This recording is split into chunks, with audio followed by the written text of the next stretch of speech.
તમારે શું કરવું છે? મારી સાથે રહેવું છે કે તમારા ઘરવાળા સાથે રહેવું છે? અરે મારે તો તારી સાથે જ રહેવું છે, પણ રહેશું ક્યાં?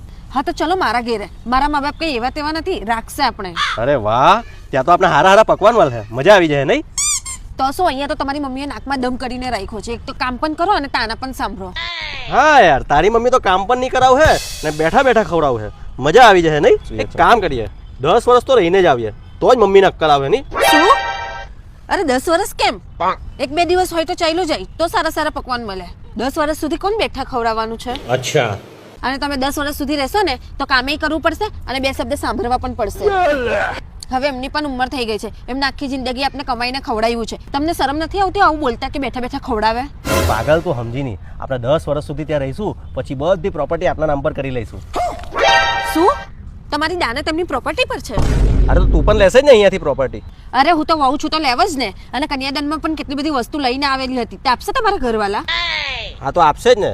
હવે તારા ઘરે રહેવા જઈએ છે તો પુત્રદાનમાં બધી વસ્તુ પાછી આપી દઈએ અને આપણે આખી જિંદગીનો જુગાડ ત્યાં જ કરી નાખીએ. બોલ હું કહે છે? ये फंस गया सीएम। આ તો કોઈ વાત નહીં થઈ. મને નીચું જોવડાવશો તમે? જાઓ જાઓ. અરે એમાં નીચું શું જોવાનું? તને અહીંયા રહેવામાં પ્રોબ્લેમ છે એટલે જ તો આપણે આમ કરીએ છીએ. હું સમજી ગઈ, મને કોઈ પ્રોબ્લેમ નથી.